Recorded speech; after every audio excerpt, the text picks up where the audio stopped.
আমি আমার বিদায়ী বক্তব্য শুরুতেই মঞ্চে উপবিষ্ট সম্মানিত সভাপতি, সম্মানিত প্রধান অতিথি, বিশেষ অতিথি, সম্মানিত অভিভাবক ও শিক্ষক বিন্দু, আমার সহপাঠী, সম্মানিত সুধীজন, সবাইকে জানাচ্ছি শ্রদ্ধা ও ভালোবাসা। আজকের দিনটি আমাদের জন্য স্বাভাবিকভাবেই বেদনাবিধুর। যখন অগ্রহায়ণের হেমন্ত মিত্র কুয়াশায় শীত ধেয়ে লোকালয়ে জনপদে, তখন প্রাকৃতির এই পড়ন্ত সময়ে বেজে উঠল আমাদের বিদায়ী ঘণ্টা। দীর্ঘ সময়ে পড়াশোনার পাঠ চুকিয়ে আমরা আজ দীর্ঘদিনের পানির শিক্ষা প্রতিষ্ঠান ছেড়ে বিদায় নিতে যাচ্ছি।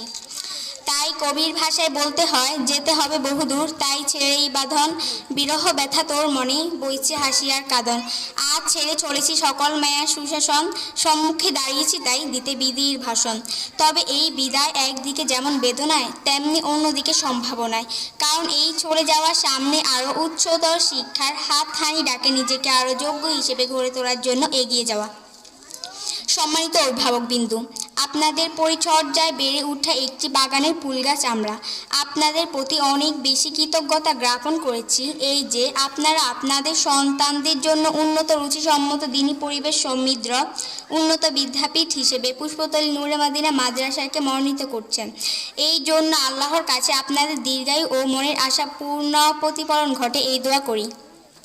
আমাদের শ্রদ্ধেয় শিক্ষকদের সম্পর্কে বলতে গেলে সেটাই বলতে হয়, হয়তো এতেও কমতি রয়ে যাবে, থেকে যাবে তাদের অপ্রাপ্তি। সত্যি বলতে জাতির সেরা মানুষ তৈরির কারিগর শিক্ষকদের কোনো তুলনা হয় না, তারা এক অন্যান্য ব্যক্তি। আপনাদের আলোয় আলোকিত হতে এসে অতীতের সময়ের দিকেই তাকালেই দেখা যায় নানা ভুল ভ্রান্তি। আপনাদের আদেশ ও অনুরোধ করেছি অনেক অমান্য, এই বিদায়ের লগ্নে আমাদের ক্ষমা করে দিবেন এবং মহান আল্লাহর কাছে আমাদের জন্য দোয়া করবেন যেন আমরা আলোকিত মানুষ হিসেবে প্রতিষ্ঠিত হয়ে দেশ ও জাতির কন্যাদায় হতে পারি। যখন আমরা এক বিদায় নামক এই শব্দের কাছে বন্দী হয়ে গিয়েছি, তখন বলতেই হয়, যেতে নাহি দেব হয়, তবু যেতে দিতে হয়, তবুও চলে যায়। একটি কথা বলতে হয় আমার বিদায়ী সহপাঠী ও সহযোদ্ধাদের উদ্দেশ্যে, এই প্রতিষ্ঠান আমাদের যা দিয়েছে তা অপূর্ণীয়।